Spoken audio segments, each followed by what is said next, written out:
మన ఆశల చిత్తడి, అనుక్షణం అవమానం అంతులేని ఒత్తిడి, విప్పుకోని తప్పుకోని వీలు లేని పీఠముడి, ఎన్ని కలలు కంటాడో కన్నీళ్లను వడచి, తరతరాలు తన జాతి విముక్తిని తలచి, తన కడుపున పుట్టినోళ్ళు నలుగురు కలు మూసిన, తాను తన భార్య ఎన్నో ఎడువాసిన, ఆరోగ్యం తనను తరచు వెక్కిరించి చూసిన, ఆరోగ్యం తనను తరచు వెక్కిరించి చూసిన, తన దీక్షను విడవనట్టి మహర్షి కర్మయోగి, ఎన్ని కలలు కన్నాడో కన్నీళ్లను వడచి, తరతరాల తన జాతి విముక్తిని తలచి, నా చిక్కుడి ముందు రాళ్ళ దెబ్బలు తిన్న, చెరువు నీళ్లు తాగారని సవళ్ళులా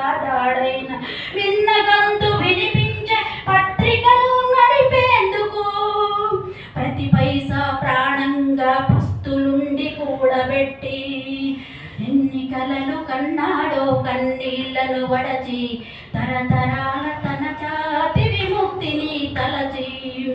ఇక్కడ చిన్న ఒక మాట చెప్పాలి. ఈరోజు మనం ఇక్కడ ఒక 200 కట్టి ఒక ఐడి కార్డు తీసుకోవడానికి వెనకాడే జనాలు నేను చూసాను. ఈరోజు ఆయన కడుపుకి తిండి మాని మన కోసము మన బిడ్డలుగా ఒప్పుకొని మన కోసము ఆయన త్యాగం చేసి కుటుంబాన్ని బిడ్డల్ని సర్వస్వాన్ని త్యాగం చేశాడు. ఈరోజు కోట్లు, వేల కోట్లు, లక్షల కోట్లుండి ఆయన కుటుంబం అంతా ఈరోజు ప్రపంచంలో ప్రసిద్ధిగాంచిన అంబానీ వాళ్ళకు కూడా తీసుకోరు. అలాంటి మహానుభావుడు మనకి భిక్ష పెట్టిన ఆ రక్తంతో మనం ఈరోజు బతుకుతున్నాం.